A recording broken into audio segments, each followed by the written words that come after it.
we've not done scientific research on the existence of God.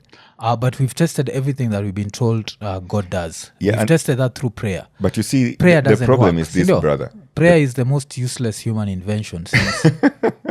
When I get into it, nimekuwa nikicheka wengi sana wanaenda ma gym siku hizi nini. What do you think that is about? Are people suddenly health conscious?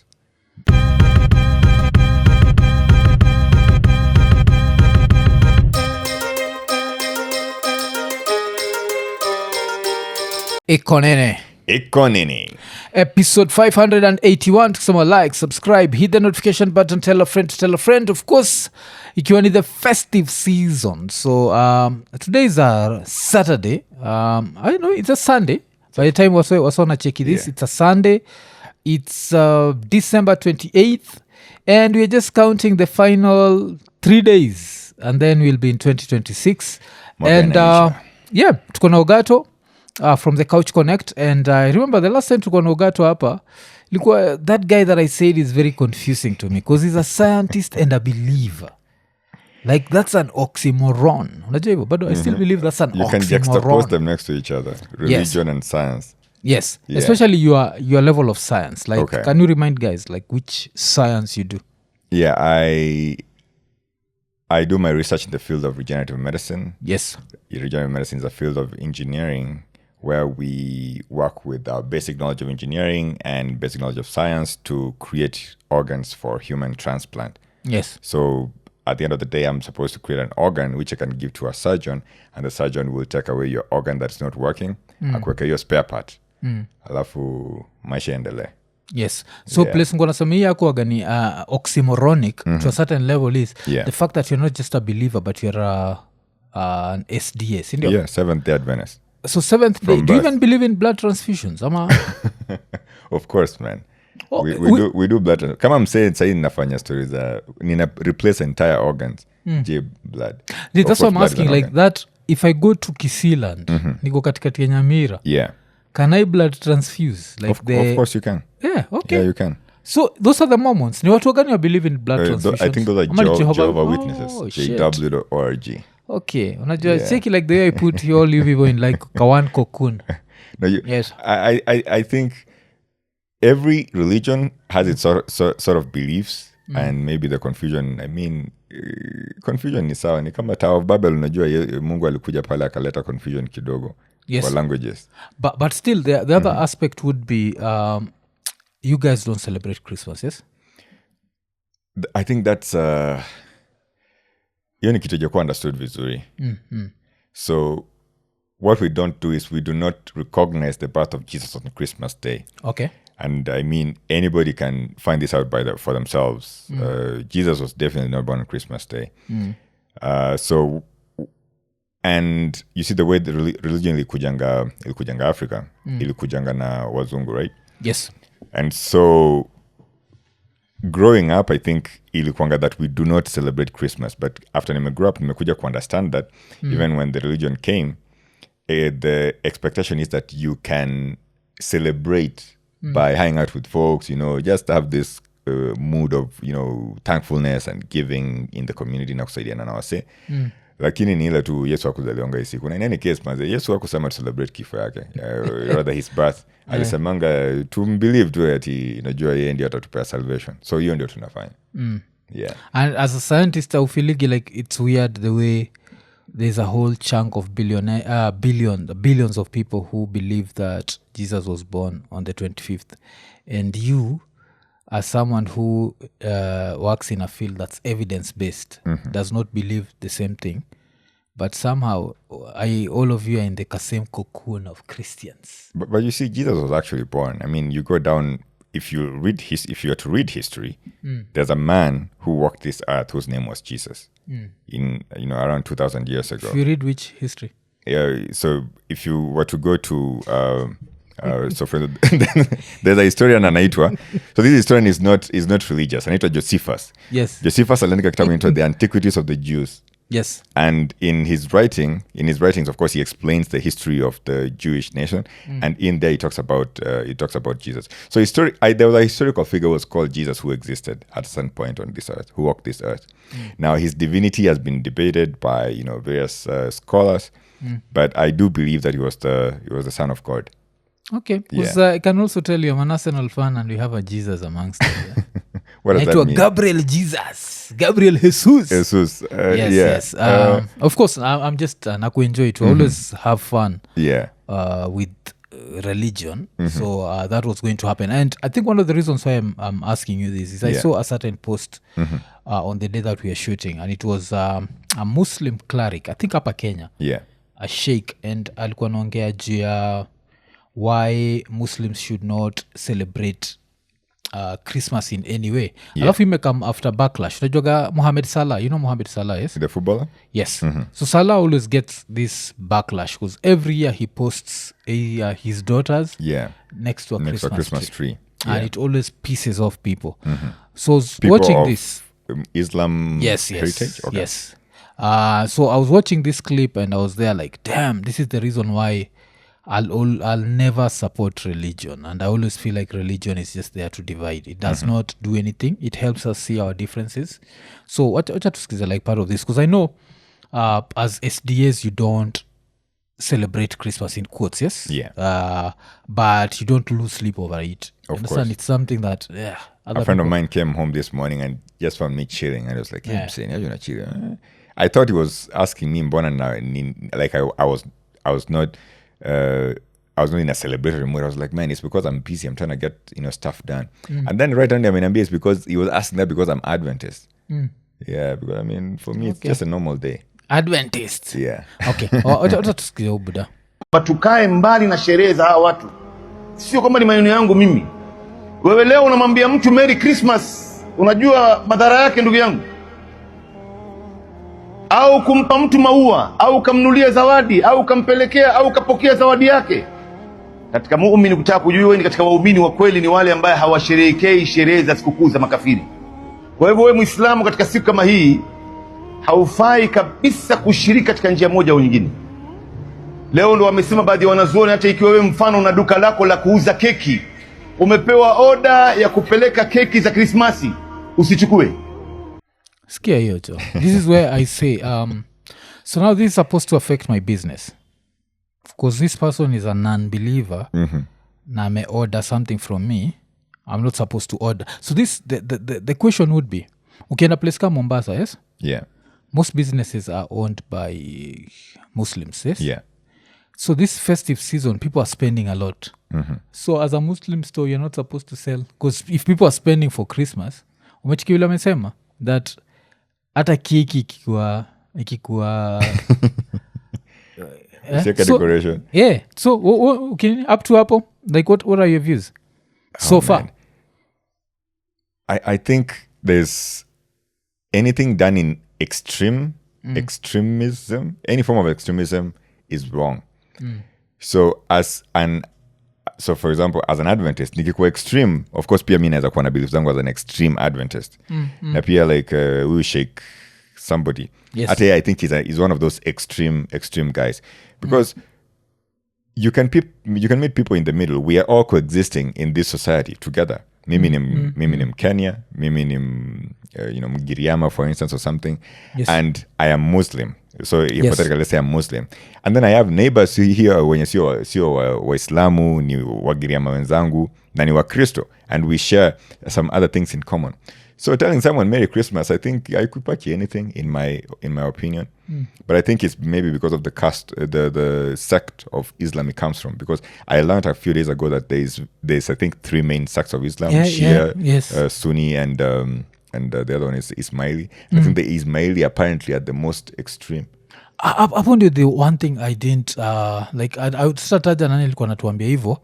But that's the part I don't siku agree na and it sounds you were there weird. too? Yes, I was there. Oh yeah, I remember. Yes, he was doing the thing. According what I've heard, Aga Khan is Ismaili. Yeah. So the Ismailis are known to be the most liberal. Hapo ndio the one thing siku understand nani, because ikikambapa Shia and Sunni, that's where the problem normally is. Those are the ones. I think there's one that believes in absolute law where you have to do everything. They're the sort of people you'll find even a kid amewekewa hivi. Maze. So there are those and then hapo sasa ndio sijui. But Ismaili, unless I'm wrong, they should be the most liberal. They are the ones that you'll find they don't have to cover their hair. They just believe in wealth. So they believe in wealth to a certain level of as long as money is kept within the family. So they do some messed up stuff.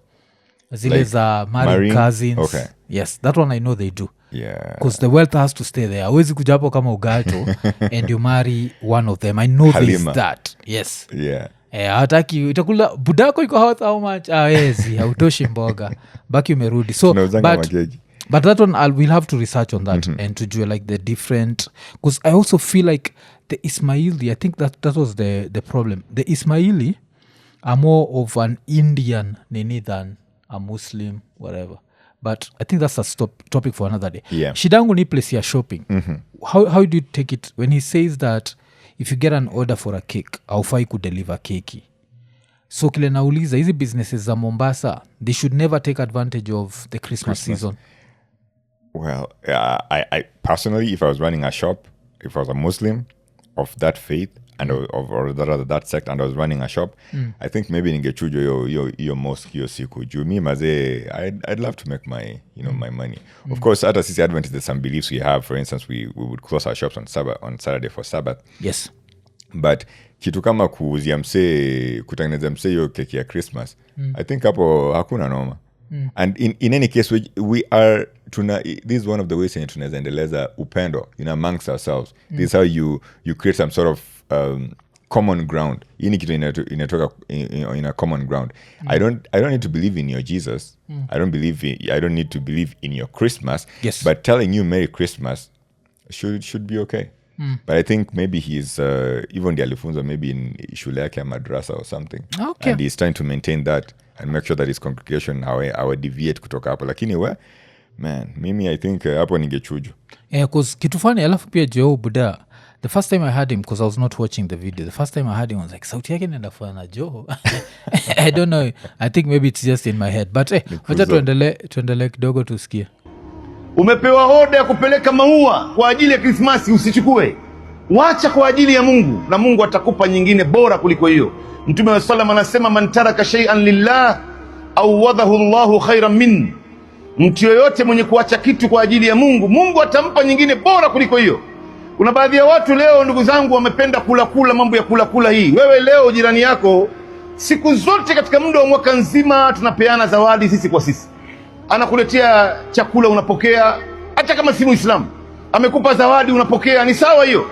Lakini siku ya leo ya Krismasi akikuletea sinia ya biriani au ya pilao, mwambie leo siwezi kuchukua. Sikia hiyo. Damn. I think that is on another level. That's belief on another level, which I think is detrimental. There's belief which is good. For example, respect your people. I don't know. Muslims have very nice beliefs, by the way. No, for example, history, no interest on money. Yes. I think supporting one another, being honest. I find a lot of Muslims being honest, by the way, than Christians. Hizo ni vitu nzuri. Lakini story kama hii maze kuambia waseta siwezi kula food yako juu umeniletea siku ya Christmas, man. Kusime ni remind, nikiwa mtoi nilikuwa na best yangu fulani. Alikuwa anaitwa Kalfan. So Kalfan alikuwa na stay Masai za Kibich. Kalfan, if you're still out there, man, kumbuka jina yangu is very distinct, so I remember you. Most probably you remember me. This was a lot of years ago. So sinajua si tumefika in our 40s, so he might have left the earth. So I'm not sure if he's still around. And during Eid, he used to invite me to their place. And even as an unbeliever, and I'd share in the food. Why? Because we are brought together by humanity. Nacheki. And this is what my problem with religion has always been, the fact that it makes people never look at their similarities. We look at our differences. So, and then we lie to ourselves that my God is superior to your God. You understand? Yeah. So everyone has there. So the same way I'll have a problem with a Christian that comes and says, Jesus is the only way, is the same way I have a problem with a Muslim saying this. Understand? Because these are things that come because of nature, where you are born, which family you are born. That's what brings you into this. It's not some universal truth. This is not gravity. hapo na agree because I think I was hang out with Eric Mutiso Char Eoto podcast some other day and Eoto niliambianga Eoto, man, I am a staunch believer in the Adventist movement. But if I was born in an Islam home, probably was this guy's kid. So that I mean ningekuwa naamini hivyo. Yes. Ningekuwa naamini Kenya anasema hapo hivyo. And so pushing your religion, you know, and the funny thing is the way we are taught to spread the gospel is by pushing your religion as the only true way. The only problem becomes when it becomes militant and becomes oppressive of other people's, you know, rights and freedoms na vitu kama hizo. Na going back to huyo beshtako mwenye alikuwa anakuinvitigi kukula food. Mimi nikionga high school maze pia tulikuwa tunakulanga wase Waislamu hizo siku za Eid nini. Hapo of course walikuwa wana fast during the month of Ramadan. Alafu jioni maze the local mosque hapo ilikuwa inawaletanga food maze food poa. Unajua high school maze mnakula rice ingine hapo iko na inakaa kama ugali maze na githeri. Nilisoma Utumishi Academy huko Gilgil. So Utumishi Academy maze kila siku mse kulikuwa na githeri. Kama lunch sio githeri, supper itakuwa githeri. So maze Waislamu walikuwa wanaletanga pilau maze imepikwa vizuri na onja vizuri. Alafu sasa siku yenye ni Eid, hiyo not Eid but the month of Ramadan.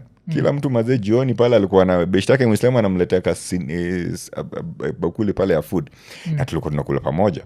Of course so going back to Christianity kuna kuanga na religion generally kuna kuwa na part, for example the Bible inasema usikule ukiinvitiwa kwa places fulani usikule food zao kwa sababu hizo food zenye zimekuwa given kwa the tables of shetani na story kama hizo. Of course hapo naweza understand story kama hiyo. Of course kama ni belief ya mse that hataki kukula pia ni sawa, lakini usikazie wase wengine unawaambia mazee msiende kukula, usikule food mazee. So unataka kuniambia msana kufanja saizi alafu in the spirit of Christmas sharing, being thankful and being, you know, loving, unaenda kupatia wase kitu alafu msana kata. I think hiyo sio poa. I think Ali break down. He gave the reason why. Ati ukikataa Mungu atakubless. Yes, so there was that, and then there's the other part where he says it's because of the wrong God. Acha tusikie. Kwa sababu leo mmemvunjia heshima Mwenyezi Mungu. Mmemtukana Mungu kwamba Mungu leo ana mtoto. Mimi leo siwezi kushiriki katika mambo haya. Ndio unaona hii ni sifa ya waumini wa hali ya juu. Mungu anawasifu wale Waislamu wenye imani kubwa sana. Akasema walladhina la yashhaduna zur. Yeah. Okay. So my views on this inakuaga the same. I'm Kenyan, but before I'm Kenyan I'm also Luo, and the fact that even when you quote God use a language that's not Luo means it was not meant for me. So the message was not meant for me. Nacheki respectfully. Yeah. And then we go back zizi. If God wanted me to understand this language, my ancestors would have spoken it. The same thing na Kizungu. I speak English because it's the language of commerce. I speak Swahili because it's the language of commerce. And I live in a capitalistic world. Did I play any role in making this world a capitalistic world? No, I did not play. So mse asi compare Kizungu na any other language. I use this language to survive on earth. Yeah. Any other language that I use for any other purpose does not concern me. Macheki, that's number one. Number two, anything that divides people. This is very simple. Hiki tu inakuwaga interesting though. So don't eat. Utarudi hapa kwa anything that divides people. Acha kurudi hapa ni nataka ku push back kidogo kwa sababu umesema ati it was not written for you. Yes. So let's imagine the Bible was written or the Quran was written, in this case since we're talking about the Quran, was written for everyone. So the idea should have been that Mungu angepatia na Quran in all the millions of all languages, and it should be able to be quoted. Like, have you ever noticed that every time this is quoted, it has to be quoted in Arabic? But nimeona so that English means this is the same problem I have with Waseku believe that 3,000 years ago walipatiwa rights ya Palestine. Yeah. You understand? It's not based on fact. Yeah. It's based on superstition. Okay. So ase wanabilivingi hiyo place ni place yao that walienda wakarudi. You see the way they have that attitude of we are a special people, and we are attached the same way. If God does not have a special place somewhere in the Middle East, because inakuwaga like there's these special places kwa Middle East, sindio? The place wasana dedishana kabisa, then Mungu pia afai kuwa na a special language. It should be. So I understand vile Bible imekuwa translated into all languages. It's still not for me. It's still not for me. Why? Because even when I look at the culture, I'll see something like the covenant with God ni circumcision, sindio? I come from a community where that is not, Practice. yes, it's not practiced. Yes. Have I personally gone against that tradition? Yes, I've gone against it. Why did I go against it? Because I live in Kenya and I needed to fit in Kenya. Yeah. See, sometimes I do things to fit in. So nilifanya hivyo. Europe, as much as they brought this religion to us, them they don't practice that. See, Yeah. the Japanese don't, the Chinese don't, blah, blah, blah. But apparently God is very interested in how dicks look. Like he's super interested. Like kids are getting cancer, but he's like, what the fuck are you doing with that foreskin? You understand? So there's that bullshit. Okay. So I look at all religions the same way wasotangalia Hindu and they laugh like, oh shit, they believe in a cow. Sijai fikiria about circumcision as being a covenant between me and God, because the way I understand it's a there covenant, in the Bible. but that's the covenant that was there with the Jews, because the covenant that's there between God and Christians is you being baptized and believing in Jesus. Circumcision is a covenant, man. Like shit, man. with God and the Jew. Yeah. Between God and the Jew. But between God and the Christian, ni believing in him. Believing in Jesus as the Son of God. Okay. Yeah. So wacha tuangalie jo. Unajua unacheza na mimi jo. The biblical The biblical covenant of circumcision established in Genesis 17 is a sign of God's everlasting covenant with Abraham and his descendants. So yeah. Everlasting, you know why? Because the foreskin doesn't grow back. So the circumcision became you understand, like when you come to learn about the universe, which I think you've understood, you understand the universe, yes? Yeah. And you understand like the laws of the universe and how vast the universe is. That's when you start thinking that someone who created all this, like Mars, Jupiter, all the planets, still worries about dicks. It's ridiculous. It's just bullshit. It can't happen. Those two things can't be true at the same time. By the way, acha nikwambie. Ni ngumu kuamini, and I normally say that in order for you to believe, you have to have some level of foolishness. Lazima you can't go there logically. If you were to argue your faith logically, it might not make sense. Yes. And that is why you believe, and they define faith as believing in things that are you believe in things with that no you haven't seen yet, with no evidence. Exactly. Yes. And even in science, the way sometimes we try to analyze stuff, sometimes you have to believe in something and then unaanza kuichambua. So for instance, nikianza kuchambua your the elements in water, hydrogen and oxygen. Yes. For some reason, lazima niamini kuna something hapa ndani kwanza. But if you prove that there's nothing, you move on. You don't insist. Yeah, lakini sasa hatujafanya utafiti we've not done scientific research on the existence of God. But we've tested everything that we've been told God does. Yeah, we've tested that through prayer. But you see, prayer the problem work. is this, brother. Prayer is the most useless human invention since human inventions. Yes, and this is how I'll put it out there, yes? Yeah. I've not prayed for over 27 years. I've never prayed. And everything is working for you. Everything is working. But you're the son of God, though. I mean, since you're the son of God, here's my belief. If you stop talking to your dad, umesema uongeleshi budako. Anyone in your audience here, haongeleshi budake for 20 years. Si bado atakuwa sawa. Okay. For 21 years. This is how I look at it. I don't think my dad is very petty like that. Like my dad wouldn't threaten me that if you don't love me, if you don't praise me, I'm going to burn you. You see what the problem is, brother? It is not.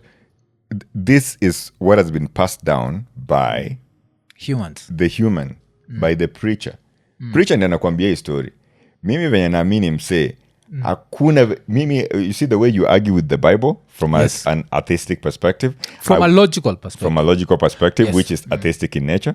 I also argue with the Bible from the way I see it. Kwa sababu for instance, hiyo story venye umesema hapo hivyo, mimi siamini ati Mungu atanipiga kiboko mazee juu nimefanya kitu fulani. I mean, you are my dad. You can't. I was hanging out with your co-host today, Ian, and we were talking about the way yeye akikosana na budake leo, kesho budake wamesikizana na wanaendelea story vizuri. So he can't wrap his hand around. Maybe I'm not. I may not kuyaka vizuri venye aliweka, but he can't wrap his head around how there's a father who's holding a grudge for him that he is going to serve this grudge at the end of time. Okay. So hata mimi saa zingine I grapple with that, and the way I've understood this is this. You see, the way religion has been passed down to me is been passed down by word of mouth mostly, and by a guy sitting down anaenda shule anasomea theology 4 years, lakini hapo pia with his theology imechanganywa pia na his traditional beliefs, his cultural beliefs and all this. And so when he comes to preach to me as a package, akona pia beliefs zake zenye anaongeza hapo ndani, and that's what the problem is. The Bible says it simply. You believe in Jesus as the Son of God, and eternal life is yours, and that is where mimi full stop yangu iko. So hizi vitu zingine hapa ni story ya ku build onto something. Yes. And the way I push back at some of the things that the Bible says, for instance, that I do not understand, is it is possible that they were written for a certain audience, and that audience is probably not me. Okay. Konene, so unacheki kitu nimekalia ni very comfortable, and saizi kuna vile tume upgrade studio, so kikama hapa kwa studio utapata kuna vile kuna like different cupboards, and the furniture just looks really good, and that's courtesy of Best Furniture. Best Furniture wako located wapi? Wako located along the Eastern Bypass, next to Hopkins Hospital. Alafu apart from kukumekia very good furniture, another thing that they do is you can pay on delivery. So unangoja nini? Majuzi nakunalikisema that I've been getting busy lately, so ilibidi nibaki nime upgrade kitanda, and all I can say is hiyo kitanda hujai kuja na soundtrack, hutasumbua watu. So changamka jo. Best Furniture jo. Cheki ule studio ni ya nguvu nacheki. And ukibaki umereach out to Best Furniture, usisahau Konene is the guarantee. Cheki gira inaitwa Ian squeezy one. Haikai uncomfortable. Na ule nakaga iko comfortable mbaya. Best Furniture Konene. So but God is perfect, sindio? And God can see both the past and the future. So God knew that Ogato would exist, yes? So how would God write a book and then it's not meant for Ogato? It should be universal truth. That's like me saying, see, this is where personal truths versus universal truths. Yeah. Religion is personal truths. These are truths that you have to believe in. You do not have to believe in gravity. Yeah. Right now, if you jump from first floor, you might survive. If you jump from second floor, you might hurt yourself. If you jump from third floor, you're getting an injury. If you jump from fourth floor, you're getting an injury. If you jump from 10th floor, you're joining Jesus Christ, or you're joining whatever God you believe in. Those are universal truths. Yes. You do not have to believe. Ajua wezi enda pale, juu ya KICC, I don't believe in gravity, then uruke. It doesn't matter where you are. Mabawa, bro. Yes, it doesn't matter which country you are. If it's an Arab country, you're dying. If it's a Christian country, you're dying. Anything that's geographical, anything that's how you're brought up, I have a problem with that. Especially now when it comes to, it starts affecting my relationship with the next human. Where I start looking at the next human as a lesser being. Which Kivulolo Buddha Kibonga, the way he was talking about, to put it like, these people are lesser. They're non-believers. Why are you eating their food? Like, you're pathetic. Like, you're... The same thing ukienda to how Salah is being treated right now. Salah is the same thing. Like, Salah is being bashed kabisa because of putting... And that's what I have a problem. And it's not just this. It's any religion. It's even Christianity in itself. Yeah. Ukiangalia Christianity, what happens? Like, they themselves, saizi umecheki what has been happening. Why did Trump bomb Nigeria? Because Christians ISIS? Are being attacked. Yes. You understand? So kuna hiyo... Like, did he bomb them because of Christians being attacked, or because Nigerians are being attacked? But ISIS is targeting Christians. Yes. It was specifically Christians are being attacked. But isn't that a fact, though, that ISIS targets Christians? Let me ask you, what if the same attacks were Muslims yani Christians attacking Muslims in Nigeria? Would he have done it? I don't think so. I mean, that's the problem I have. But if we were to go with what he's doing in Venezuela, those guys are strong believers in Jesus, but he's still dropping... But Nigeria ilikuwa specifically very, very Christian Muslim thing.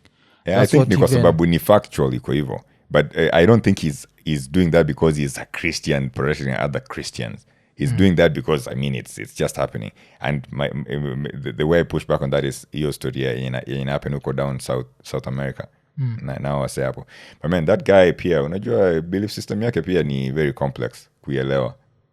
Because I don't understand it. Which person? Mr. Trump. Yeah, okay. So unajua he knows how to use it.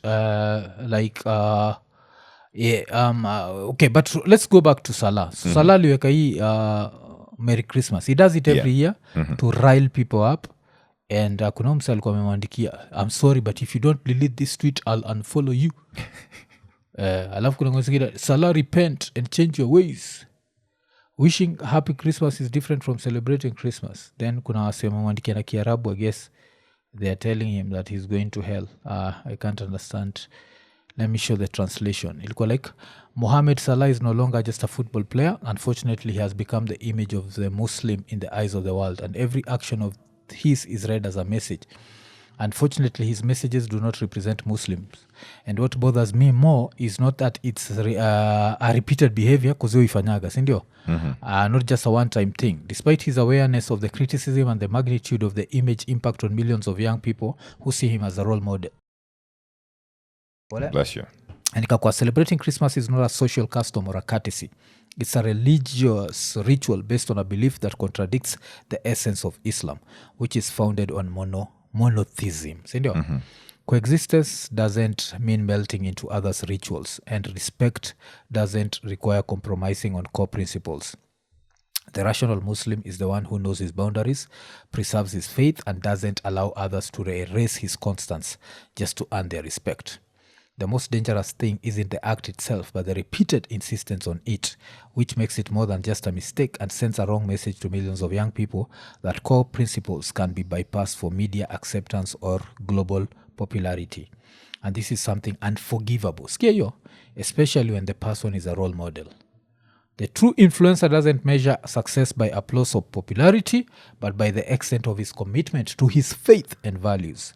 Fame doesn't exempt one from responsibility, nor does it accept representing Islam in a diluted or consensual form.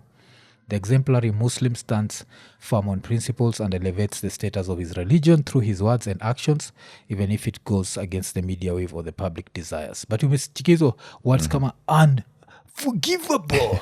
This is the problem I have with religion. I say by the hiyo ni paragraph, hiyo ni comment msameandika hivyo. Yes. Like it's go see, because that's what religion does. It just goes back to showing you like, how dare you celebrate. But you see, this? in order for Islam to perpetuate, in order for it to remain alive, there has to be, lazima ukuwe na wase kama hao. Lazima ukuwe na wase kama huyo priest, huyo sheikh mwenye ameongea hivyo. The same na Christianity, lazima ukuwe na wase wako na beliefs fulani. Yes. Ndio stay true to its cause. Ndio kila msange kwa, laissez-faire about it, ni possible that the religion ingekuwa diluted na maybe even more confusing. So I mean, nina agree na say from his religious standpoint, he's okay because he's free to believe what he believes. Yes. But the only problem itakuwa wakianza kupiga Mohamed Salah mangumi na kumnyanganya kazi na vitu kama hizo, ati kwa sababu alifanya kitu yenye alifanya. The reason why msanii anaongea hivi ni kwa sababu ako free. Na Salah pia anaweza fanya kenye anafanya juu ako free. So mimi I think ako sawa tu speaking his mind. Okay. Haumizi mtu. But now let me quote Trump. Remember when I say like both religions they just divide, yes? Yeah. So Trump on his other side, remember when I told you this was about Christians, it was not about Nigerians being killed. Aliandika, tonight at my direction as Commander-in-Chief, the United States launched a powerful and deadly strike against ISIS terrorist scum in northwest Nigeria, who've been targeting and viciously killing primarily innocent Christians. Then ikakuwa ni whatever. So alafu pia tukisoma hii kitu yake, another thing that he'd said is I have previously warned these terrorists that if they do not stop the slaughtering of Christians, there would be hell to pay, and tonight there was. The Department of War executed numerous perfect strikes as only the United States is capable of doing. Of course, lazima ajisifu. Under my leadership, our country will not allow radical Islamic terrorism to prosper. May God bless our military, and Merry Christmas to all, including the dead terrorists.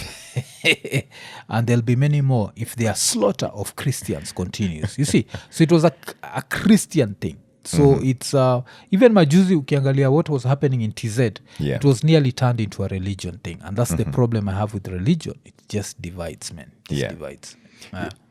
Like I said, it would divide only when there's extremist beliefs. Yes. When there's Muslims and Christians do coexist peacefully. I have Muslim co-workers. I've had one of the girls I had on my podcast, man. She's a Muslim, lovely girl named Samira. We had a lovely conversation. She's a staunch Muslim, I'm staunch Christian, and we both had a lovely conversation. Yes. But I've done that the same here with a lot of Muslims, even an ex-Muslim. Exactly. And I'm hanging out with the Jemulim say very soon. I apparently converted to Islam. Yeah, I saw that. I saw that.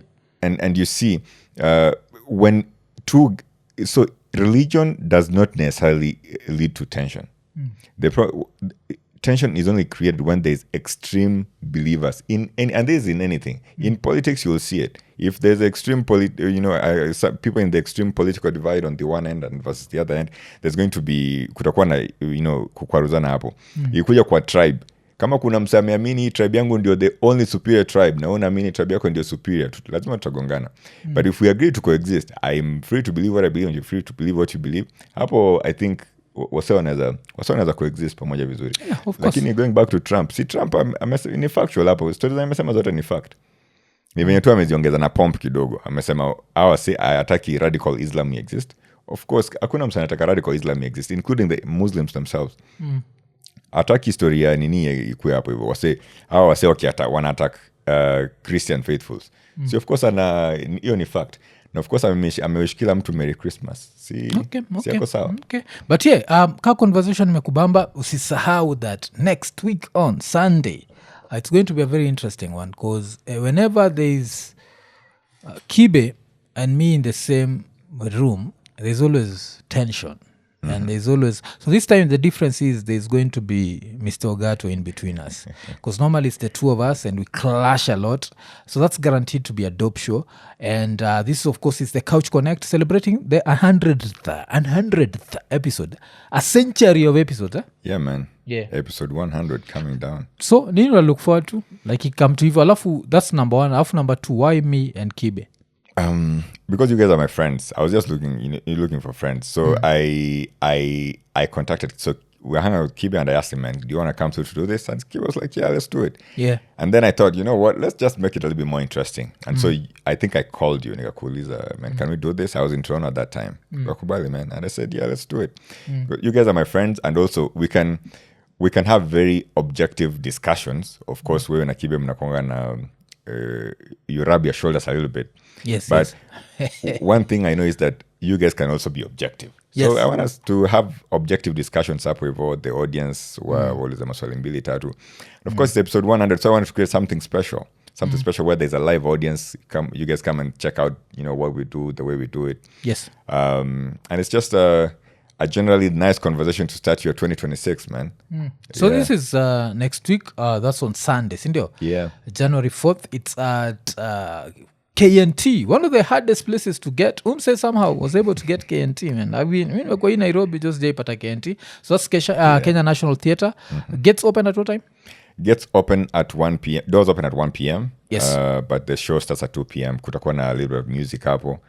There'll be amazing comedy. Emmanuel Kisiangani atakuwa pale aki-host the comedy show. Aki-host basically sisi wote. Bashir halaiki.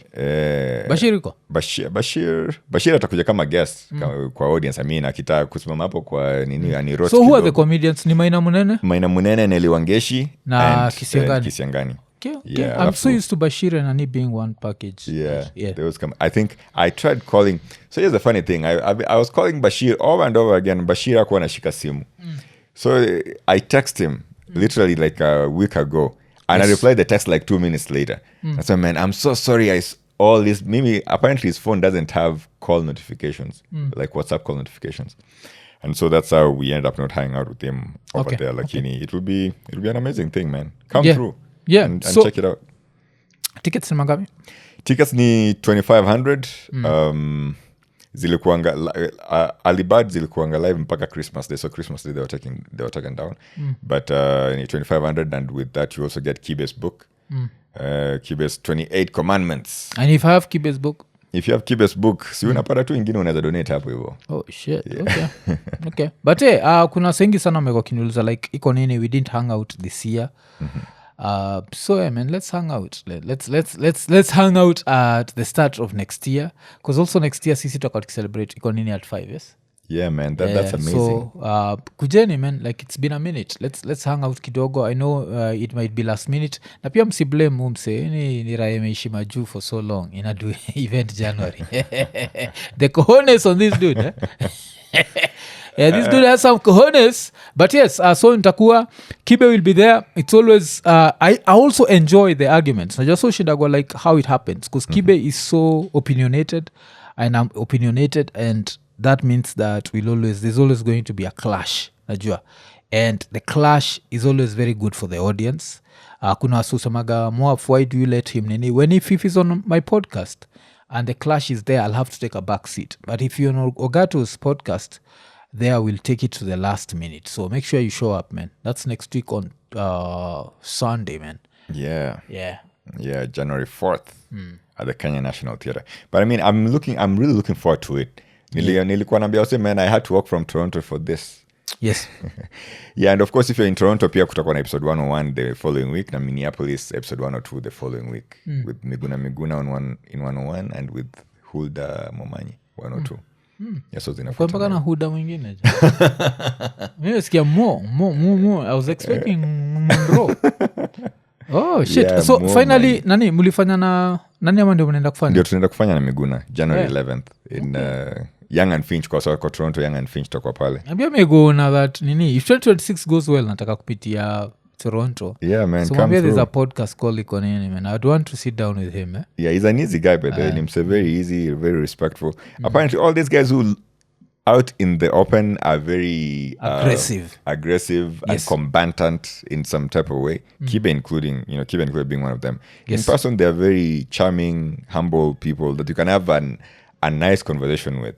And I think they also know how to handle people in that way. Miguna, yes. So Miguna is a great guy. That I went to his office, just showed up and akasema sawa, let's do it. And that's how we did it. Okay, but yes, make sure to meet for the Centurion. Yes, the Centurion episode. Yeah, and I am really looking forward to it, man. That's my first Sunday of the year, and I want to make it memorable. Sindio? Yeah, man. So make sure to patana. Tickets available now to 2,500 shillings only on tico.co.ke.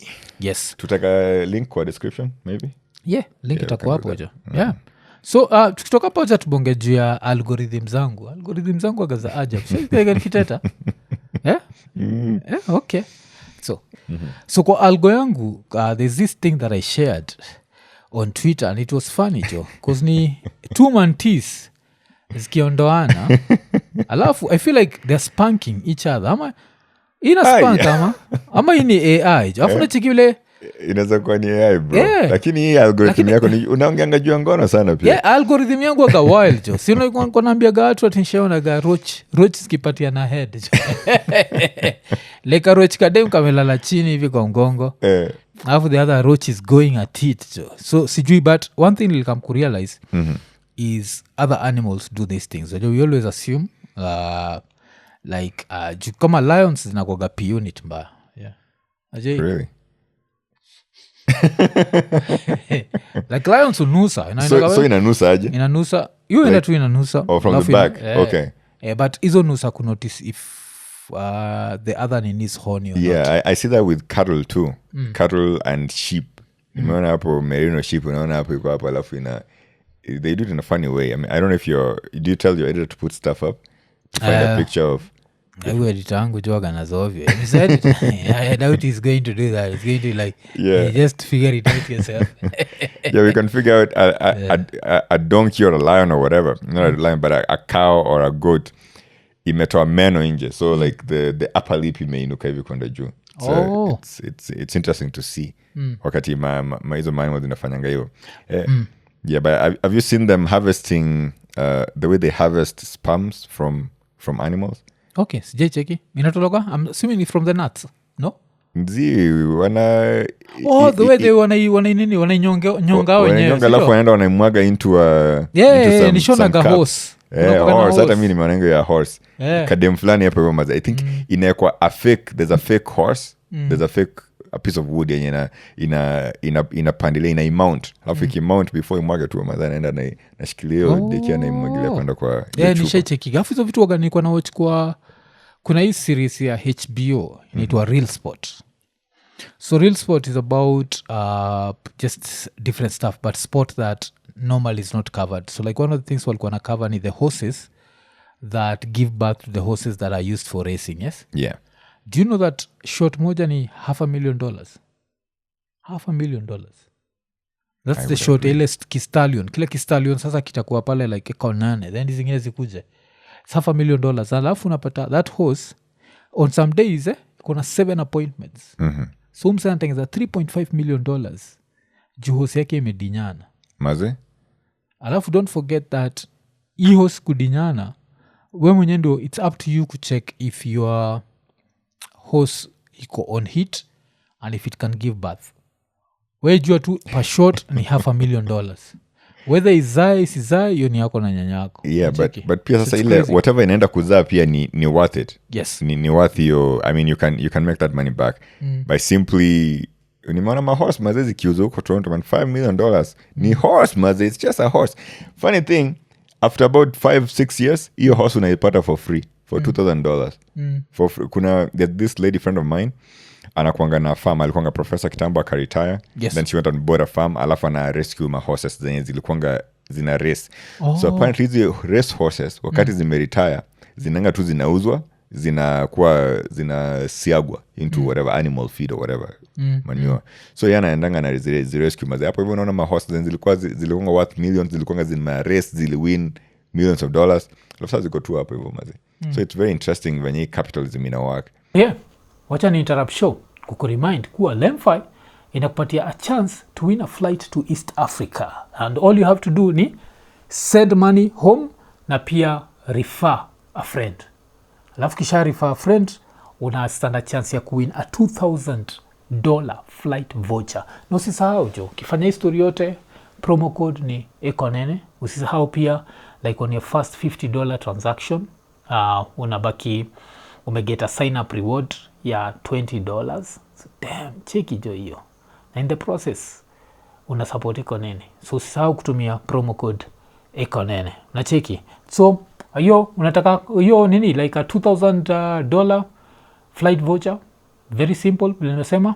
Tumia promo code ekonene alafu send at least $50, si ndio? Utapata bado hiyo $20 sign up reward. Alafu utajipatia chance ya kushinda hiyo. Na usahau jo ni festive season. Hii compare kuna shindo inaendelea mpaka lini? Inaendelea between 8th December to January 8th, 2026. So baki umechangamka. Yeah, haraka jo. Si ndio? Yeah? Wacha so turudi kwa show. But unafikiria ni possible kufanya hizo story Kenya? Ni kama quails hivi. Something similar ya quails. I think Kenya tulikam to understand investment in specific ways. So even right now is when we are trying to walk away from real estate. You remember when hapa Kenya ilikuwaga like you can never go wrong with real estate. You can go wrong with any business. Of course. Life has no guarantees. Uzanunua how na you sell it at a loss. Majuzi tulikuwa na Abisai talked about that. Alinunua an apartment block in Rongai for 40 million shillings. Yeah. He sold that shit for 35 million. Took a loss of 5 million. Yes. Abisai ile msalishinanga sport pesa or something. Sport pesa, yeah. Yeah, then he went so ile keje ilimpelekanga loss. Unakumbuka akiongeanga about it ama sio hiyo? Alibai ingine Rongai. I don't know if it's that one. Yeah. Because I'd not followed his nini, but yes, alinunua hiyo. But right now he's making most of his money from pig farming, yes? I wasn't supposed to take two pigs from him, vile tu nakuaga tu na ujinga. Nilikuwa nafaa kunini kuzinataka by time nafika ocha. Yeah. Niku inapata haram kwa meza. Something similar between Sisi Adventists na Muslims, hatukulangi pork. Yeah. Damn. That's enough reason to kukuambia you're making a mistake. Majuzi tuko na boy fulani tu Njogu. Njogu iko based in Australia. Yeah. So Njogu ashakuja hapa akatuchukua na nini fulani hapo. Inaitwa ni Mitsubishi Exceed. Yeah. So hizo ma Mitsubishi Exceed I don't think zimefika Nairobi. I've not seen enough of them, but it was a 2023 one, so it looked really good. And we went katuuliza mnataka nini? We mwaf ni mtu wa pork, so we went. But ye mwenye akuli pork pia. Yeah. But we were able to sit down. I did my haram thing. He did, I think he was eating lamb. Yeah, vegetarian. No, he was eating lamb. Okay. It's just that does not mess with that. And I was telling him that, damn, I don't think God made a mistake, man. Maze, juzi nime witness Christmas Day. So jana nimewitness Yes. whenever this episode is dropping. Yes. So nimewitness mazee mbuzi ikichinjwa. So after ishachinjwa. So first of all nilishindwa kuangalia ikichinjwa. But after ishachinjwa mazee nikaenda hapo thinking about mazee years ago I used to be the one slaughtering those goats and chicken. Yes. Saizi mazee inakuanga so hard. Mazee niliona after imechinjwa. Mazee hata mtu mwenye alikuwa anachinja alisema mazee hata mimi hapa nimelazimishwa. Ana ni mfanyakazi wa my uncle. Na ni very sad mazee kuwatch hiyo nini kichwa. Mazee ilikuanga hapo hivyo mazee 5 minutes ali ilikuwa inakula nyasi hapo hivyo nje, alafu imechinjwa mazee, alafu ilikuwa imeuma ulimi man. Hiyo story ilikuwa funny, yani ilikuwa kidogo ilinisumbua kidogo. Alafu sasa nikafikiria venye nimesema, so nikafikiria high school tulikuwa na manguruwe mazee. Nikacheki venye manguruwe zina dedisho mazee. Unajua inagonga kichwa man. Inakuwa stand kichwa mara moja, alafu ndio ikisha kuwa stand ndio sasa unachinja shingo. Inakungana kale ka stand gana so ilikuanga shoka mazee hapo, ama cooks wetu walikuwa na shoka mazee, inagongelewa ingine moto inazimika mara moja. Okay. I think it's just one of the things that we never want to witness, because you see nature is violent, yes. Because even kuna Neil deGrasse Tyson alikuwa na, he has this joke where he talks about how vegetarians judge people who eat meat, and he says that when they go and they start eating fruits, the plants are there like, this person is eating our reproductive organs. Like you're eating our reproductive, you're worse than that. So I think with nature is just violent. I think we just don't want to, we've come to convince ourselves plants don't feel pain, sindio? So we even forget that plants are living things. When you think of living things, we see animals. We don't never see plants hapo. Ujue utadukwa hii story ya plants na how we don't see life hapo. But ujue venye niko na cojones, nimekuwa nikitry kuget Neil deGrasse kwa podcast yangu. I think kosa wewe unaweza mget, because the fact you're a scientist, unaweza mget. Alafu an African based researcher, I think you should just try, man. I think nimekuwa nikitry. Neil deGrasse loves science so much that I think he'd do anything for science. Ule buda atakaa chini na wewe. Hiyo ni kitu naweza kugaranti. I think ataifanya. One of the things ningependa kudiscuss na any history ya a fruit being the reproductive organ. You mean nadhani the flower and the reproductive organ. Fruit ni storage tu ya, I think alikuwa yuponga juu ya kids and reproductive organs, because I think pia the fact that with fruits, some fruits see the seed. Sio seed ndio surusha alafu ina grow. Alafu inamea, Yes. So it's the one that reproduces, yes? So I think maybe he looks at it from that point. But alikuwa nasema ile design ya with everything. Because even he has this other joke that he was making where he talks about how when you talk about eating organic food and how organic food is healthy, yes? He says back in the days before science, life expectancy ilikuwa 30 to 35 years. Yes. Na watu walikuwa nakula organic. So anasema saa hizi we eat all this junk food and we live much longer. So it's not about organic, it's not about what. Do we have more information right now? Yes, we have more information. Like I feel guilty. Christmas nilikuwa nimeenda kwa the in-laws. And I'm there eating my chapati and I know like my blood sugar is there going wild. Lakini wewe unakwanga umeenda extreme na hiyo story ya blood. Nilisikia uko na, ama ulisema kwa pod, ama uliniambia mwoga na ya kucheck blood sugar. Bana, unajipricking all the so way. Kitu funny, it's so interesting, like it's not even painful, like it's so fast, you don't feel any pain. But why do you need to do that though? It's just to check my blood sugar. It's very interesting, like when you eat normally and you don't check your blood sugar, you don't realize how much food is messed up, especially kitu kama ugali na chapati. Like let's say umeamka tu umekula nyama yako and umeavoid ugali, umeavoid white bread, umeavoid what. You look at your blood sugar, you'll see your blood sugar inacheza ikienda mbali sana ni 105. Then uko chini kula tu chapatis, unaona chiki huko imefika 160. That's when you start. Alafu unajua saa the disadvantage is this is what they tell us. You see like we uko na kakitambi fulani kidogo. Kako hapo hivi. But you can see you're not fat. So the same thing, pia mimi siwezi classify you as fat, but niko na kitambi. It's because of hizo vitu sukula. Bread, whatever. Because every time that you eat them and your blood sugar spikes, according to, because of evolution and where we are coming from, inatuambiaga that this is all extra energy that you can use in the future. Yeah. So let's store it as fat. So now it keeps getting inakuja stored tu as hapa fat. karibu na tumbo tu. So inakujaga hapa. Yeah. So this is the reason why. So for me, like one of my New Year resolutions is to actually now try and because sasa hizi na misbehave. Saizi ukinipata any place because ni Christmas I'm misbehaving. Then I'm lying to myself that on 2nd I'm just going to switch and go back to the discipline. Like even by the time, even right now as I misbehave also, like even right now before as we talk, as we shoot the pod, I've not taken any carbs. I've just taken my milk and I took a protein bar. Protein bar waganisha check. I've checked my blood sugar naonaga it never spikes. So I'm good like that. Do you check your blood sugar with every meal? No. Or when you're taking a new like type right of now, food? Right now, see, I'm 100% sure I'm spiking it. Yeah. So why the hell would I check it? I'll just be stressed for nothing. So wakati umeanza hiyo regimen yako, whatever you call it, ndio unacheckingi. Man, you're too extreme, maze. Yes. But I hope it works well for you. No, it helps me because when I started this whole journey, I was at 87 kgs. Okay. Last time I checked out was at 82.3. Hey, umepunguza kilo katano hivi. And why? And sometimes it's not even about, funny enough, one thing I came to notice, it's not even about dropping all those foods. It's about the order. Yeah. You see, this is how we eat.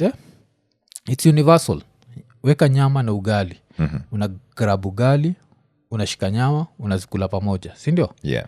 And with that, the ugali will still be absorbed super fast into your blood sugar. We'll go as far as, this is another thing that used to happen. We'll take ugali, eat with the sukuma wiki, alafu tunacha nyama mwisho. Yeah. But the order needs to be, funny enough, it needs to be independent. Unaanza na sukuma wiki, independently. Unaenda kwa nyama, independently. Then umalize na ugali kavu. Ama ugali sasa kwa supu. Yeah. So the fact that hii mboga na nyama, it creates like a certain level of Nini to prevent the sugar from being absorbed into your system super fast. Because now, you see, later in life, you understand that every time you chukua a scoop of sugar, kunywa hivi, na mtu mwingine achukua ugali ya kule, the two of you are eating sugar. Yeah. But one person thinks they are eating healthy, the other person thinks, that's why diabetes wa Kenya wengi. Yeah. Because before Mkenya ajue what's wrong, sitakuwa ni ugali. Yeah. So there's that. But you also have to live. So it's a very tricky balance because you also want to enjoy foods. So mi enjoy chapati. So I want to enjoy my chapati dondo. Hizo ni vitu mbili zina mess up your blood sugar. You know, like your blood sugar will spike, man. Like after chapati dondo. Yeah. Yeah, because dondo iko na chapati a dondo lot of carbs. Vegetarian. You know, going back to your story yenye ulikuwa unasema ya ma vegetarian kufikiria that the animals, like since wanakulanga plants, how are we any plant life? I've come to notice vegetables will make you faster than nyama. Because nyama, unless it's fried chicken, unless you're frying your chicken, if you're boiling your chicken and someone else is eating ugali and rice and beans, mtu wa rice and beans atanaona fast. Why? Because you need very little for a lot of calories.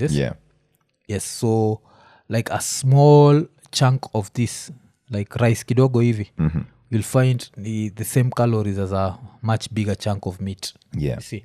Kuna time ni try.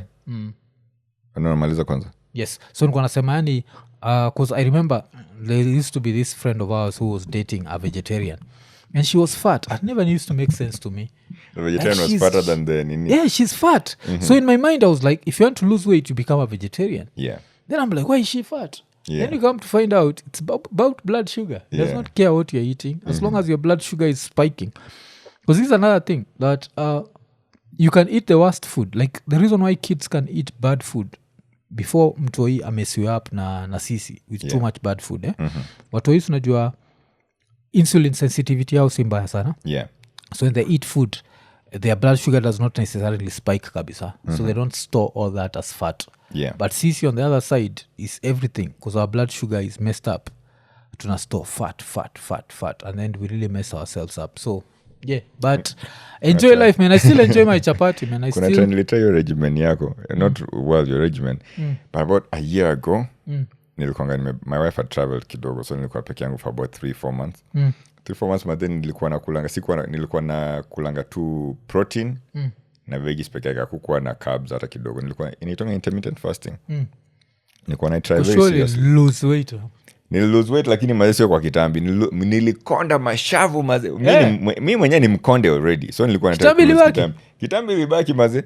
Kitambi maybe ilipotea kidogo, siku notice. Kitu nilinotice ni niliisha hapa mashavu maze wakati nilikuwa napata na wife yangu alikuwa anasema, mse, hujakuwa ukikula kwani kwa nini? Ulikuwa emaciated. Ilikuwa inakaa vibaya vizima maze. Yeah.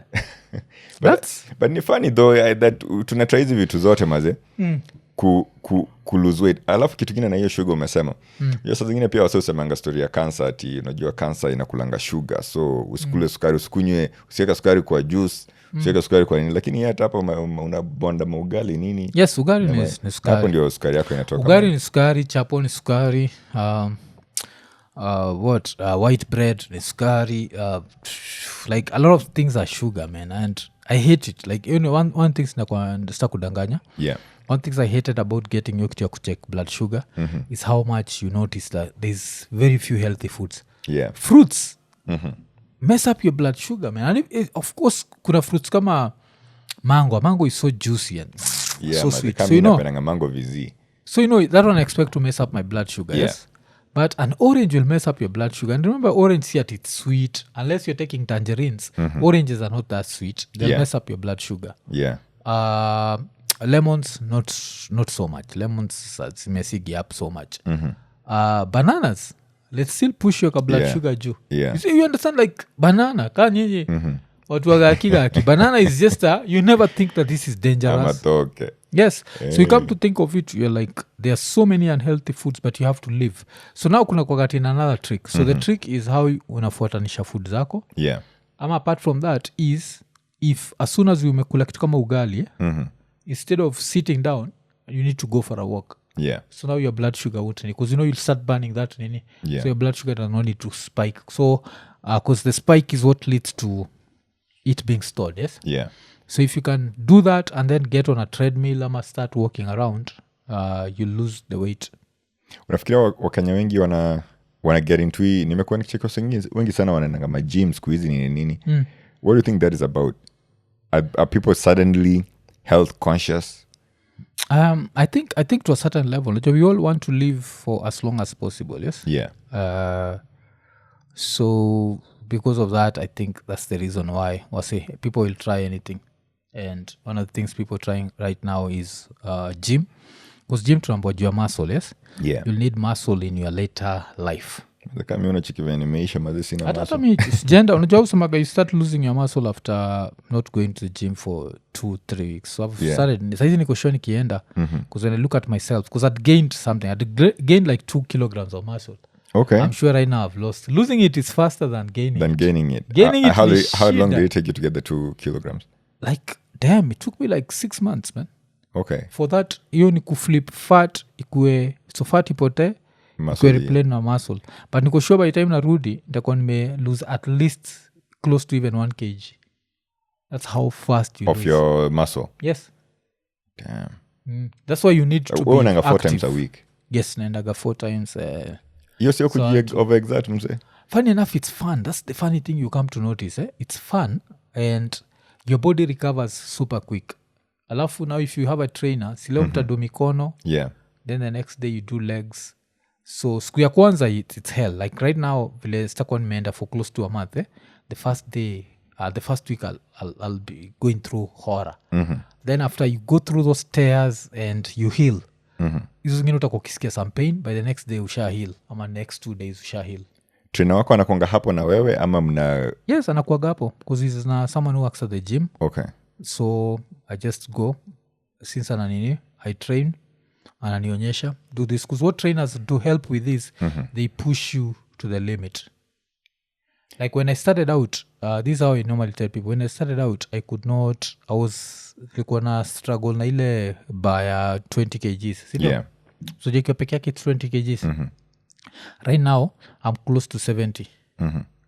Nachiki? Damn. Yeah. So he's been able to add an extra 50 kgs kwa nini yangu. And if you see, normally, when you look at it, you give up before you start. but now when you have someone pushing you like you can do it kuna time ufanyaga vitu niko like shit I didn't expect I could do this. Na umekuwa ukienda for how long?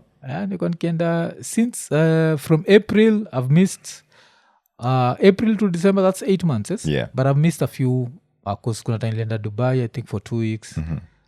Cape Town I think so I'd say like I've missed like 2 months, so maybe let's say 6 months. I think hiyo ni kitu nafaa look into juu. So for me in North America kuget trainer maze, trainer ni so expensive. Yes, it's so expensive maze. Kuna time wife yangu aligetingi trainer and I think she was paying like $250 or something for like a week. So when you think about a month ni $1,000, so to have to cancel your story yes. trainer. So man, I think I'm happy that a trainer is affordable and that you can be able to trainer is affordable Kenya. Yeah.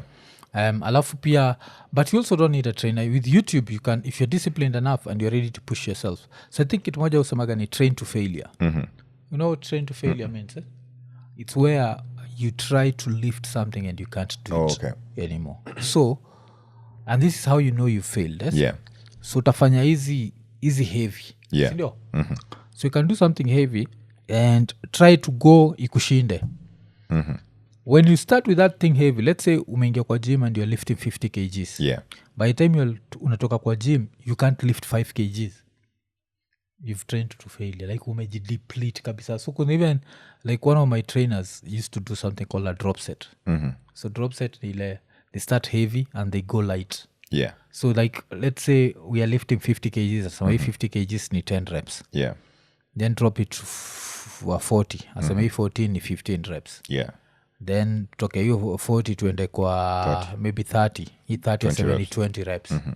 Then by the time tunafika 10 anakuambia 25 reps buda uwezi. Yeah. Like 10 unashindwa like I could do 50, why can't I do 10? Yeah. Like you're gone. Yeah. Understand? Alafu pia it depends with what you're doing. Like this, it's weird because unaendaga kufanya kitu like maybe you're lifting something like this mambo ni ya chest. Yeah. Like how does the chest work with this? So you're being told no, it's your chest muscles that do this. Then eventually when you're in the house like you can feel this unasikia uchungu hapo kwa chest. Unajua like the way the body works, because a lot of stuff every time you're lifting something you assume it's your arms doing all the work. Sindio? Yeah. Sometimes you find it's your back. Like when you're pulling something, if kuna kuganoni ni ya kupull, this is your back muscles. You know you expect atini mikono zako peke yake. Yeah. This is your back muscles. So ni the same way na ukilift kitu. Yeah. Ukilifting kitu kutoka chini hivi Deadlift. kama umesimama ya deadlift. Yes, it's your back. One of the problems yenye wasa wengi upatanga huko North America ni wakifanyanga, najua kwa tunanga msana kusaidia kubeba vitu ni so most of the time when you're say moving houses, when you're buying new equipment, when you're getting something into your house basically, or moving something even ndani ya nyumba, ni wewe peke yako unaifanya. And so mara mingi wasa utumia mgongo hata vitu as simple as drinking water. So wasa unagetio maji ya ukunywa mazee after maybe 5 years hivi unapata hauna mgongo, kumbe ni venye ulikuwa unabebanga vitu. So wasa usema sijui beba na magoti. Yes, unafaa kunini. Ushajuaga hivyo alafu unatumia hiyo. So it's interesting, but it's an interesting journey because I always say like ukienda kwa gym pia another thing that happens is when it's leg day inakuwaga hell. Why? Because you'll feel a lot of pain but you can't see anything. When it's your arms day kuna kuwaga na hiyo jinga kuna hiyo kitu inaitwa pump, hiyo phenomenon inaitwa pump. You know the pump? No, sijui. Where when ukipiga tizi I think because your veins have to open up. Yeah. So there's a lot of blood flow. So when you look at yourself in the mirror unakuwaga umefura it inspires you. Unajua? Then afterwards, by the time you go home, you're going to shrink. I think nafaa kwenda kwa gym seriously ndio ni expensive. Yes. Sikongi msawa gym. Enda to gym like okay, the first day you'll go through hell, yes? So go the first day, then give yourself like 2 days to recover, return again. You'll notice after some time utakukiendaga kwa gym unashindwa like nimeunga. Then unaenda home unajiangalia like oops, it's not the same. Because ile time vile the body is so interesting. Like any time una lift nini inasemekana veins huwaga zina whatever they expand, blood vessels, for there to be blood vessels, yes. So now for the blood to flow, so now your time una fail. So now if you continue doing that, your body is like, why do I keep shrinking and coming back? Let me just stay the same. That's how now you end up, and that's why unaonaga wasushindwa hata kutembea kuzuzo. Hata wewe unajua kuna venye nimekushaki kutembea siku hizi. Juzi tukipatana mazee, kuna venye uliingia kwa hiyo room unatembea fulani, lakini unajua sijui ulikuwa unatembeaje kitambo. Siku I doubt because sijaenda gym. I think that it's going to I think now 2 weeks man. I feel guilty. I know that's the other thing. Yeah. You start feeling guilty like unataimukaga hivi nimeshika kichapo hivi kwa mkono. Guilty because I know this is sugar man. This is I'll need to lose this. So it's funny. But tukitoka hapo acha tuende China kidogo. So you're a car guy. And the reason why I'm saying you're a car guy is the sort of person who I know up Nairobi. I think I've seen you with 2 cars. Yes? Yeah. And I'm assuming Toronto pia kuna gari because obviously survive first world without Nini. So what do you think about Chinese cars? Chinese cars are I think ziko in their infancy stage. Wamechukua wamefanya a lot of reverse engineering. So kwa kuzifanya zikuwe supu na kuzipatia hizi extra amenities zenye hauhitaji really inakaa to work. Yes. Wamefanya kazi fiti, wamezifanya zikakuwa affordable na anybody can basically afford it. Nilikuwa nacheki juzi MKBHD alifanya video ya akireview gari ya Xiaomi. Yeah. Xiaomi something. Yes. Mazao gari inakaa ni kama ni Porsche na hapo ndani pia inakaa kama Polestar kidogo na I mean iko fiti. Lakini sasa kitu yenye maybe siko sure vizuri venye amefanya ni sijui kama amejump some hoops. Juu China saa zingine unajua safety pia sijui yes. Maybe amejump some hoops kufikia mali iko saizi. Lakini kwa usupu hapo nao wako top notch na comfort na nini. I think kama ningeza kuget hiyo gari sijui kama hiyo Xiaomi sijui kama inaweza kuwa approved kuingia Canada, but man mimi ningeget ni venye tu sasa siko proud of the brand name Xiaomi. I think ningefunika hiyo na niite jina ingine maybe. Kuna Xiaomi, kuna Huawei, kuna yes. Hata kuna gari ya Huawei. Yeah, kuna gari ya Huawei. The Huawei one was so interesting because ilikuwa like when they tested it first kuna hii moja walitest ilikuwa ni self-driving I think. Yes. Alafu ilikuwa imewekwa glass ya maji kwa side mirror. So chikivile nini? So wamebalance glass ya maji. Alafu it was just driving around to show you because those stories are just suspension and what. Because you understand the way tunakuaga hivi. Tuna nini? Kuna hiyo uliona gele video alikuwa ameweka BMW, Audi zikipita bump alafu zina dance. Alafu gari ya China inapita iko straight. Yes. So they did that with Huawei. But reason nilikuwa nafanya kuuliza ni vile umesema tu. I think as they do these things they are skipping a few steps ama they are forgetting a few things. So there's this video that I was watching ile ni ya safety and it's about safety ya reverse like emergency brakes rare emergency brakes and it was interesting. Ni self-driving ama msakiendesha? I think ni both. Either ikiendeshwa ama ikinini. So what was funny was the first car ilienda hapo ni Xiaomi and that car goes to hell. Acheki. No man. Then I think the second car EI6 I think ni Chery and something and Huawei I think yes.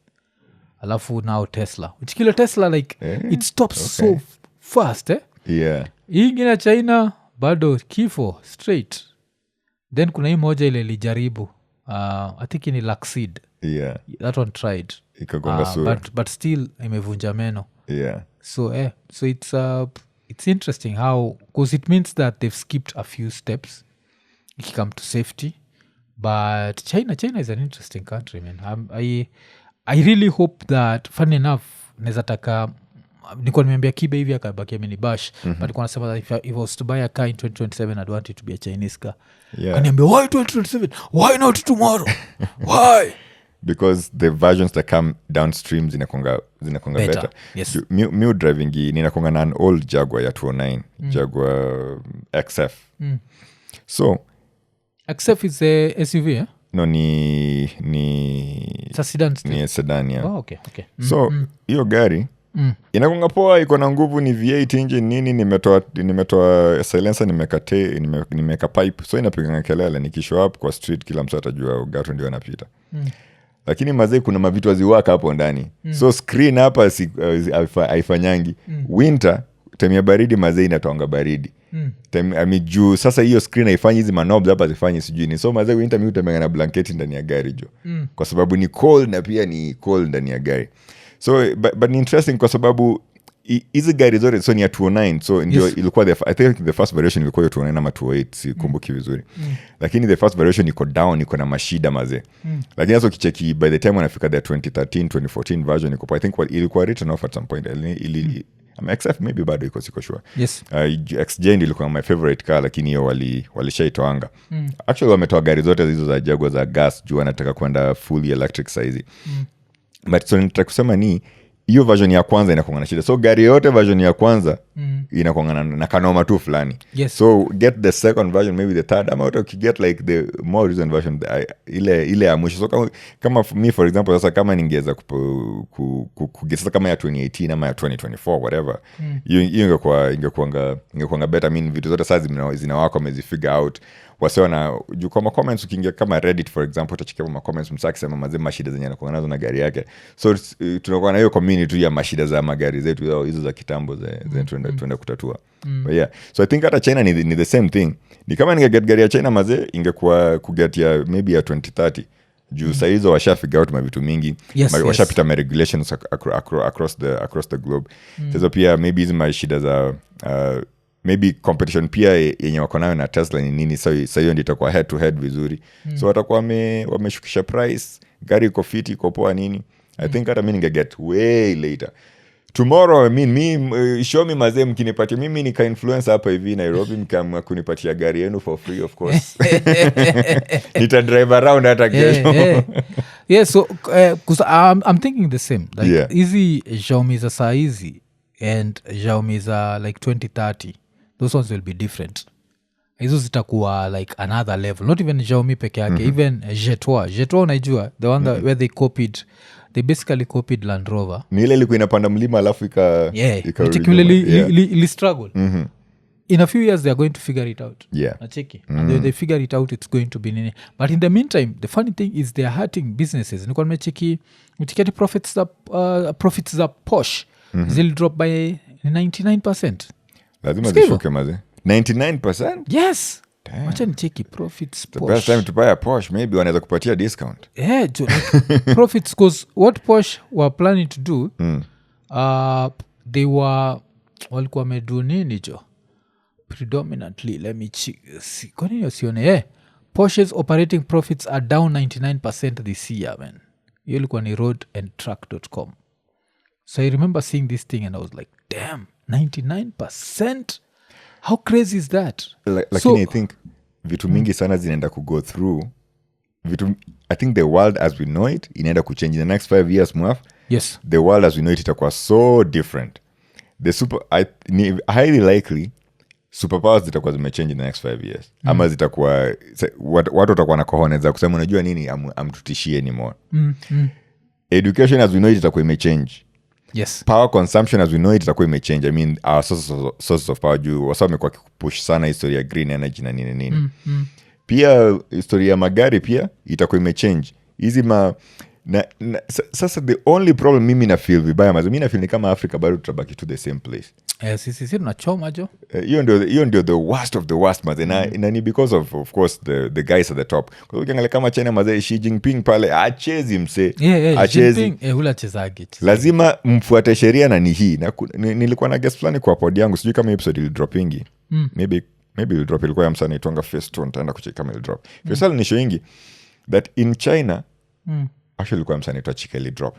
So in China ndio ukwe auendi tu out of nowhere sijui ulikuanga wewe ni podcaster kesho umekuwa president wa country. Unajua kama Ukraine venye msali alikuanga entertainer alafu sasa ni president. In China utakuwa kwanza maybe class prefect. Kutoka hapo au mse anaezana school head boy. Kidogo anaezana mweke akue counselor wa hii city hapa hivi. Kidogo anaezana mweke akue in charge of hii province sasa or something. Hivyo so unaendelea kupanda within the ranks pia za hiyo communist party. So by the time una get to the top, wewe ni leader mwenye amepitia hizo steps zote, umekuwa trained as a leader. Hauleti hizo kwa kama mse wa state analeta unajua za kuchokesha wase na stories zake mingi. Lakini pia kazi anachapa man. Huyo jamaa wa China man anachapa kazi na focus 100%. On the other hand ukiangalia mazee hapa hivi kwetu saa zingine malida jo tunachoma. Of course tunapenda democracy na nini na democracy ni kitu kwa mimi na push for democracy. Lakini maybe pia saa zingine kuchagua leader mwenye ameonekana mazeta amefanya kitu. Beshte yetu, kuna mabeshte zetu wengine sasa unajua wana run for office mazeta, lakini pia tunajua msee we ni beshte yangu ndio, lakini hauna any experience, zero experience totally. Na I think hapo hivyo ndio maybe kuna kungana noma. Na I hope that maybe sama tutafigure it out mazeta tuweza kwanza kumanufacture something. Niliona Rwanda wana produce gari or something. Yes, but I think ni assembly plants. Okay. Kuna assembly plant ya, what is it called? Ya Volkswagen. Yes, kuna assembly plant ya Volkswagen. Niliona wako na kagari kadogo fulani hapo hivyo. Ka electric car or something. Inza kama sisi where it's a Chinese brand. Chuka Mobius. Mobius is a Chinese brand. Najua. Inakuanga bara ama nisikia hata ilikufa or something. Ilikufa alafu ikafufuliwa. I think imefufuliwa this year. Unaweza buy Mobius? Shida Mobius, it looks very basic. And you know sometimes you want your car to look. Yeah, like when I look at the BYDs, they look really good. Of course. They look good. Mobius, I know it's meant for Kenyan roads, but give me something, man. Give me something that's visually appealing. Najua? I mean, hizi Kenyan roads buda. Kwani ni Land Rover pekee zinatembea hapa? Si kuna ma BMW hapa, kuna ma Mercedes hapa, GLE nimeona wase. Range inakuwaga like it's visually appealing. Exactly. Najua? Don't give me something that looks like nyanyangu ndiye alidesign. Like wa Nigeria do amezana. Mchiki wa Nigeria na kuna wanakuwa na gari inaitwa Innocent. Innocent, of course, pia ukienda China utapata the same exact car, maybe sahiyo inaitwa mwafu huko China. But wana getting hizo magari huko hivyo Nigeria na zinadupoa. So maybe hata hapa hivi sisi maybe tunaweza try. Msee ka investor fulani hapo hivyo Harun Mwao, sijui kama bado ni invest. And huko hivyo China get the Harun car. Unakuja hapo na zinini. Tuka hiyo story ya Toyota. Si Toyota waga ilikuwa named after msanii Toyota. Ni familia. Ilikuwa ni familia. Na ilikuwa interesting because familia, was it that he didn't have a son? Ama what happened? Because remember I heard something the Nini itself is like it was inherited. I think he has one of his daughters or something. Yeah? Oh, so adopted son. Oh, wait, no. Adopted son ni huko Tata. I think Tata ndiye alikuwa adopted mse mwenye alikuwa saizi. Lakini but Tata ilikamika mesrange jo. Hata inaitwa Jaguar Jubaru inaoniwa na Tata company mazee. Lakini walifanya huyo mse mwenye amedesign the latest one. Hii yenye ilikuwa walisema ati hiyo design haikai fiti. Lakini mazee ni noma. I think the car space is tunafakuna. Msa BJ50 tunaweza fanyaje tumsaidie mazee improve. Yeye mwenyewe anafatuka pahali apatia na BJ50 ya kwende kabisa. Ile gari Johnny. Kuna vitu zingine zile don't reinvent the wheel, man. Alafu I think another thing alikuwa nafikiria ni which material is used on cars, because haikuwagi mabati. It's not inakwanga some alloy ni combination ya lakini ni but mse wetu alienda akachukua mabati. Alichukua mabati steel ya mabati ya roof. Hiyo msayo sitakuwa buda. That's the same thing who happened hizi mabasi yakina nini yakina. Why do you think Jirongo alikufa? Because aligongana na chuma. Maze. Na yeye mwenyewe yuko kwa gari imeundua majuice which material where they care, because they see the material is going to determine how fast the car can go, si ndio? So like Kenya we use tunatumia like literal mabati, and it's not just chuma in that za kujenga nyumba. Kwa ma3 tunatumia the same. That's why so kufaga. You should notice like apart from Nissans, any accident with a bus ama nini na kuaga very fatal, because unapataka huko ndani kile kibabati kimeraruka kimekupatia tetanus, ingine imeingia kwa system yako 2 minutes sha dead. The worst inakuanga mazee matatu ikigongana alafu hizo viti zinaachana. So hizo viti zinakuanga tu zimeboltiwa to the ground mazee. Hata hiyo kuchomelewa hapo hakuna msali, hakuna testing ile ifanywa hapa, hakuna any testing ile ifanywa. Hii kitu iko na nguvu kiasi gani hapa. So mazee ukichapana na hiyo impact, Newton's first law inakuja into effect. Hizo viti kwa ikisi wanasema viko bongoroka, like zinatoka tu ni kama mahindi imetolewa kwa cob. So mazee mnajazana tu hapo mbele mazee mnasmashiwa hapo. Mazee nilionanga accident fulani nikionga mtweni, nilikuwa class 8 tumetoka music fest huko Western. Alafu mat sijui ilitokaje kwa barabara ikagonga mawe. Hizo viti zikaruana hivyo, so ikawasea hapo hivyo. Alafu hiyo matika gonga fence. Sasa on the other side of the fence, hizi live fence hii ya miba, kulikuwa na msea na slash kwaga tu mazee msana slash tu hizo Mauritius stones on the other side. Mazee ikamwekelea pia na hiyo panga yake, hata yeye alidedi. Mazee ilikuwa scene nyingine hapo sana. Ilikuwa my first scene, nimeona accident scene mazee.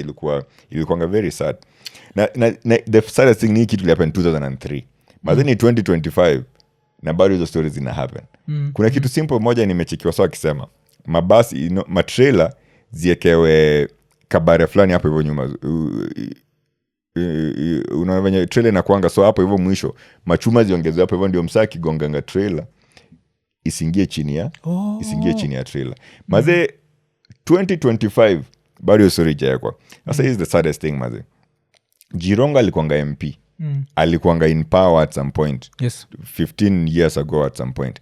Mazee alikuwa na opportunity ya kupitisha hizi vitu. Maybe saa zingine ama lideswetu wanaona you pay the consequences. Hawata kuwa in that situation. Afu unajua Jirongo I think people were sharing footage yake on Saturday where he was super drunk. There's like some new footage that came out. So he was used to driving. And so of course, but by rest in peace kwake, najua we can't judge the man, is gone. Of course, pole kwa familia pia. Lakini wala wasoko in power mazee saizi mkicheki video ama mkisikia waseka kina mwafiki na sisi tukibonga. Do something mazee. Petition hizi rules. Hizi manufacturing kama tunazijua za kina Ban Bros, za kina sijui ziko thika hapa sijui nini, wa manufacturer matatu. Hizi laws ziekwe in place. Simply for preservation of life. Tu hata sisi lifespan yetu iongezeke. One of the reasons why lifespan yetu ni fupi, of course, ni the fact that medical care sio poa hapo hivi. Of course, ukikuwa kwa accident kwanza hata hawa si wanakutoa hapo hivyo watakumaliza kwa sababu hakuna emergency services, hakuna ma ambulance, ma fire truck nini zitakuja kukusaidia. Alafu pia of course the second thing, the fact that gari zenyewe ziko na substandard fulani hapo hivyo. Sasa hii tuko 60 years plus since our democracy, I think. Yes. Ama ni 50? Since democracy ama since independence, sorry. Independence, 63. 63 years, I think sahii tuko at a point yenye tunaweza pitisha some things mazi. Okay, this was our 63rd Independence Day, but we are 62 years old, but 2020 we are turning 63 years. But so Buddha, shukran. Asante sana mazi. Looking forward to tukimalizia to remind us we are looking forward to Sunday next week. So it's going to be me, Kibe, and Ogato ndetakuwa the moderator. This is his 100th episode, a century of episodes. Make sure you show up. I'm sure it's going to be interesting. I don't know what Kibe has installed for me, but I'm sure he'll bring some bullshit and I'll be there to counter the bullshit. So it's going to be fun. Tupatane, man. Mimi tutakuwa ndani ya nyumba. Ian, of course, will support kama kawa. I remember even Anipi alikuwa niambia if he's not flying atakuja. Eric atakuwa. Sajid alisema the same thing. Yes, so lazima tukuje to support umse. And buy those tickets, man. If you koko majuu kama kawa vile sufanyaga iko nini where you sponsor a few people, you can sponsor a few people, man. I know it's January. Nitakuwa ni January. Yes, najua ni January, but nyose mko majuu. Cheki ni msawa majuu pia. Cheki vile we respect January. So let's support, man. And I'll be there like Michael Jackson. Looking forward to it, man. Sijui siku nilete fire extinguisher kama Jeff Koinange. Zileza obvious. Because even like what are we talking about? You just want us to float. Itakuwa flow. Itakuwa flow too. Of course the audience pia inaweza maswali hapo hivyo. Yes. But inaitwa the unresolved tour. Even ndio niliamua kuita. So kuna maisha zenye hatuja resolve before in our hearts, in our lives. Let's think about them as we're going into the new year. Pia ma resolutions zenye uko nazo. Za 2026 pale, let's think about wewe kuna resolutions zote mwaka mpya na scaling up, man. I'm always trying to scale up. So far I'd say I've been consistent. My 2023 was better than 2022. 2024 was better than 2023. 2025 was better than 2024. So I want to top 2025 because 2025 has been a very good year for me. If I can top that, and then 2027 sasa, you get the Chinese car. Shit, man. 2027, man. Mr. Politician. Oh, shit. You know what it is. Yeah, man. Of course, na look forward to wase come up hivyo tupige story. Tickets are available on tico.co.ke. Yeah. Kama get tiko yako get pale. Pia tutakuwa na comedy pale. Kisiangani atakuwa. Yeah. Maina Munene, Nelly Ongeshi watakuwa pale. DNA pia atakama out kuperform kangoma pale, man. Kama mcheki na Mudhaka. Yes. Coming nice, wonderful girl pale. Mtamsikiza pia. Yeah, alafu sisi kama iko nini tutakuwa hapo tukichukua pia ma behind the scenes kadhaa. Ndio baadaye tukuje to review. So we always have to review events. Yeah, man. But sitakuwa hapo. Really looking forward to this, man. Buddha, congratulations. Thanks. Do you know most podcasts don't go past episode 3? Ojo hivyo. Yeah, man. The statistic ni 97% of podcasts don't go past episode 3. That's 97. Yes? Where? And then inakuwaga ni what? I think 100... episode 100 has to be less than 1% of podcasts ndio fikaga episode 100. So you're in the select few, man. So all I can say, the top 1%, eh? Yes, all I can say is congrats, man. Like reaching episode 100, you know, it looks simple. I think because everyone thinks this is something we can do. Najua. It's what they don't know is there are days when you just don't want to do it, and there are days when you do very great episodes and no one watches. That can be frustrating. Very much. You never know what people will watch, so it's just I don't know, man. You're just throwing something in the dark and hoping that something happens. So congrats, man. Like looking forward to. That's why like vilolisema nitokee singekata. It's always an honor, man. Thanks for the support, man. Mwafrika is a great guy. Of course, hii ni episode 538. No, 581. 581, man. Yeah. Menizunguka mara 5 mara 6 almost. Nikiongeza weekend update ingekuwa kwa episode 700 and you know that? Yeah, man. Of course. The grind. So this guy grinds very well, and of course we have to appreciate you, the audience, and because all that we do here is, of course we couldn't have gotten here without you. Yeah. So kaningekuwa nakaiko na tuko nje alafu hakuna msana I watch. Hata mimi nakuwa disappointed, man. So thanks a lot for the support. You know, hata kama una watch 1 minute maze, thanks. Of course pia remember kusubscribe kwa Mwaf. Enda pale Couch Connect, the Couch Connect podcast on YouTube pia. Ushaka like kako pale, subscribe. Nilifanya episode na Mwaf, by the way. Funny thing, ulikuwa umevanga shati kwa hiyo episode. Oh shit. Ilikuwa alafu nilinotice leo maze. Procrastination University. That's a coincidence. Pia ulikuwa umevaa black, Mimi nimevanga black kwa episode zote. Alafu ilikuwa episode gani guess? No? 50. Shit. So niko kwa 50 na 100. 50 na 100, man. Thank you. Yeah, beautiful, man. Thanks for the support pia, man, because you didn't have to come kwa pod yangu juu nilikuwa msebari but ulikubali kukam, man. Because I think we like the first time you joined us on a live tulikuwa huko it was kitambo. Was it 2022 ama 2023? Nilijoining your very first live, by the way. Yes, that was 2022. So kitu kwa 2021. Shit, could have even been 2021. It was kitambo. So the fact we only to support PSCC, we have to just give back. You know, it's Santa, man. Ninipe nikupe. We have to like support each other. Yeah, but pia the pod brotherhood in Kenya pia support each other vizuri. So it's a beautiful thing. Yeah, like it's always fun to hang out na Eotwe, Sajid, you know. Like there's that sikuizi natumiagele jina camaraderie. Yeah. There's that camaraderie like Meza kuweka kizungu ya Eric hapo. Yeah. Hiyo rasi ya Eric, hiyo nilisikiaga na kuna urapa anaitwa Mr. K4. Oh, okay. So Mr. K4 you did dem flani ule basically ameriziwa states. I think because she was also born in states to Kenyan mothers. So yani to Kenyan parents. So I think she even speaks Kisii, if I'm not wrong. But ama ni Kiluya, one of the two languages. Yes? But kuna time tuko na have a conversation with her, and then she used that name camaraderie. And they're like, shit, you don't use that around here. So vile tumio camaraderie, yes. Nikakam kunotice it's just an American word. I don't think you can expect the British to use that. So yeah. But yeah, looking forward to it, and tickets still available. But if you end up getting money on the day of the shows, also show up at the gate, man. Tupatane huko. Let's have fun, man. Let's start 2020. What is it? 2026 with a punch. Yes. Let's have some fun, and all our dreams and ambitions. I hope this time we'll be able to conquer them.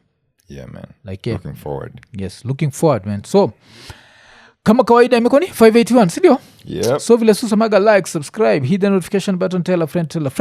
Tukimalizia tukisema eka nene. Iko nini.